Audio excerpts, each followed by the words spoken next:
प्यारे देशवासियों, नमस्कार।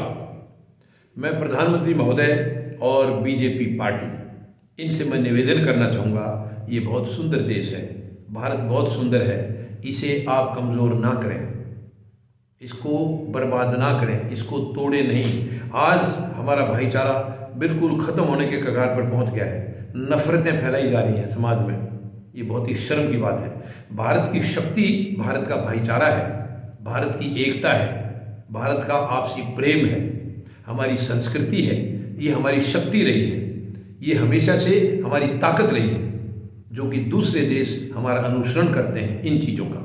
लेकिन आज इन्हीं चीज़ों को सबसे ज़्यादा कमज़ोर करने में सरकार लगी है।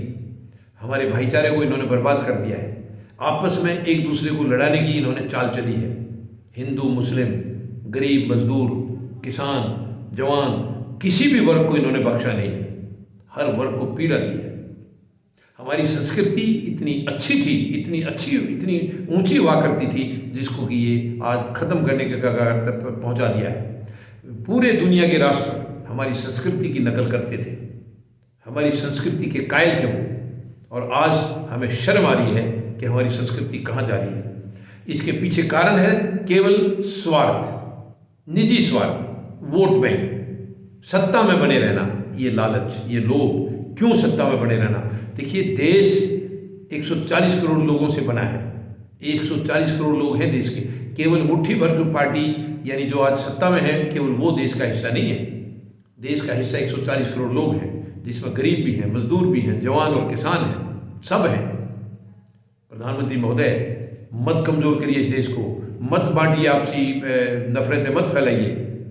आज देश नफरत में सबसे आगे होता जा रहा है, भूखमरी में सबसे आगे है, बेरोजगारी में सबसे आगे है। प्रधानमंत्री महोदय, इन चीज़ों की तरफ कब देखेंगे आप बड़े लंबे वायदे करके आए थे। आपने कहा था मैं 2-2 करोड़ नौकरियां दूंगा हर साल, देने की बजाय नौकरियां छीन ली आपने। कारोबार बंद हो गए हैं, धंधे बंद हो गए हैं, जो मिडिल वर्ग का जो व्यापारी था वो ख़त्म हो गया है। आज गरीब को 2 वक्त की रोटी नसीब नहीं हो रही है, वो इतना लाचार है, आपने उनको लाचार कर दिया। तो आपने किसी के बारे में भी कुछ नहीं सोचा है। मत कमज़ोर करिए प्रधानमंत्री महोदय, मेरी आपसे निवेदन है। ये बहुत सुंदर देश है, दुनिया का सबसे तगड़ा देश है। भारत जैसी संस्कृति, भारत जैसा प्यार किसी भी देश में नहीं है।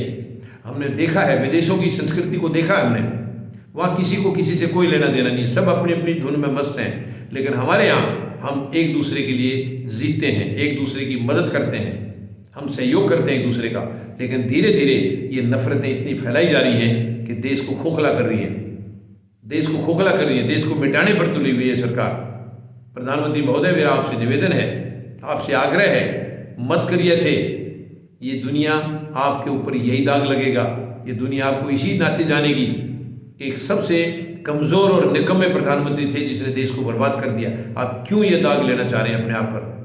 नहीं आप संभाल पा रहे हैं, छोड़ दीजिए प्रधानमंत्री महोदय, कोई बुराई नहीं है, कोई बुराई नहीं है। आप केवल नफरत फैलाने के लिए आए हैं देश में। 7.5 साल से, जब से आप आए हैं, चारों तरफ आपने नफरत का माहौल बना दिया है, चारों तरफ देश को कमज़ोर किया है। आपको केवल सत्ता चाहिए, केवल उसका सुख भोगना है। और आपके नेता जो जितने भी हैं दूसरे राज्यों में भी यही हाल है, तमाम सरकारों का यही हाल है। केवल उनको अपने से मतलब है, अपने आप को डेवलप करना है, अपने आप को ऊँचा उठाना है। आप लोग महाराजा की ज़िंदगी जी रहे हैं, लेकिन इस देश में वो लोग भी हैं जिसने एक टाइम रोटी खाई तो शायद 2 दिन तक उसको कोई आस नहीं है। उनको कौन देखेगा? वो भी तो सरकार का काम है, वो भी तो सरकार की जिम्मेवारी है।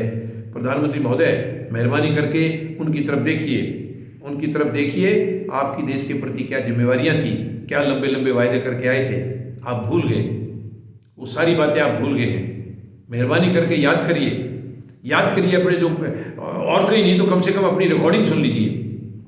वो जो वीडियोज हैं सारे अवेलेबल हैं प्रधानमंत्री महोदय, आप उनको सुन लीजिए। मुझे विश्वास है अगर आप खुद सुनेंगे तो आपको खुद आपका शर्म के हमारे सर झुक जाएगा, क्योंकि उनमें से कुछ भी तो सच नहीं निकला है। आपने जितना भी कहा है झूठ कहा है, कोई भी चीज़ उसमें सच नहीं निकली है। मत इस देशवासियों को इनको धोखा दीजिए प्रधानमंत्री महोदय। हमारे देश के लोग बहुत ही सच्चे और मेहनती और ईमानदार हैं, कोई छल कपट नहीं है हमारे लोगों में। छल कपट आप लोग सिखा रहे हैं, नफरत आप लोग सिखा रहे हैं, भाईचारे को आप बर्बाद कर रहे हैं। ये बहुत ही सुंदर और मजबूत देश रहा है, खोखला मत करिए। भारत की संस्कृति भारत की ताकत है, भारत का युवा भारत की ताकत है। आप युवाओं को भड़का रहे हैं, युवाओं को दिशाहीन कर रहे हैं। ना उनके लिए नौकरियां हैं, ना उनके लिए शिक्षा है। आपने शिक्षा का स्तर भी इतना नीचा कर दिया है। यानी तीन चीज, शिक्षा, चिकित्सा और रोजगार, ये आपने बिल्कुल इसका भट्ठा बैठा दिया है। ना शिक्षा अच्छी रही है, ना चिकित्सा उनको मिल पा रही है, और जब शिक्षा अच्छी नहीं रही तो रोजगार भी आपने वैसे खत्म कर दिए और उनकी काबिलियत को भी आप खत्म करना चाह रहे हैं। मेहरबानी करके आप अगर नहीं चला पा रहे हैं तो मेरा आपसे निवेदन है, आप पीछा छोड़ दीजिए। आप छोड़ दीजिए प्रधानमंत्री महोदय। ये देश को अगर आप अपना मानते हैं तो आप इसको और आगे डैमेज मत करिए और बर्बाद मत करिए। अगर आप फिर भी करने लगे तो इसका मतलब देश आपका नहीं है, आप इसको अपना नहीं मानते हैं। फिर अपना नहीं मानते हैं तो आपका वैसे ही अधिकार नहीं है वहाँ। मेहरबानी करके इस सुंदर देश को सुंदर रहने दीजिए। आप बहुत कमज़ोर कर चुके हैं, बहुत इसको आप पीछे की धकेल चुके हैं। इस देश को आगे बढ़ाने में, उस लेवल तक लाने में कई साल लगेंगे, कई साल लगेंगे प्रधानमंत्री महोदय। इस देश ने आपका कुछ नहीं बिगाड़ा है, कुछ नहीं बिगाड़ा है। केवल आप आरएसएस के एजेंडे को लेकर आगे चल रहे हैं। उनका एजेंडा शुरू से रहा है कि देश को बर्बाद करना है। कभी भी उन्होंने देशवासियों का साथ नहीं दिया। जो महान हमारे योद्धा थे, जो अपनी शहादत देकर चले गए, आपने उनको कभी अपना नहीं माना, कभी उनका साथ नहीं दिया। आपने हमेशा अंग्रेजों का साथ दिया है। शर्म की बात है, शर्म की बात है। मेहरबानी करके देश को कमज़ोर मत करिए। ये देश बहुत ही मुश्किलों के बाद आज़ाद हुआ था, बहुत कठिनाइयों के बाद, बहुत बड़े संघर्ष के बाद आज़ाद हुआ था। इस आज़ादी को आप मिट्टी में मत मिलाइए, मत मिलाइए प्रधानमंत्री महोदय। देश का युवा आज आपके खिलाफ खपा है, किसान खपा है, गरीब और मजदूर खपा है। मत मेहरबानी करके उनको बर्बाद करिए। आप अपने अंदर झांकिए, क्या क्या जुमले दिखाते थे, क्या क्या आप झूठे वायदे करते थे। एक बार आप अपनी अंतरात्मा से बात करिए, अपने अंदर झांकिए और उसके मुताबिक अंतरात्मा की आवाज़ सुन करके आप फैसला लीजिए। धन्यवाद। जय जवान, जय किसान, जय हिंद।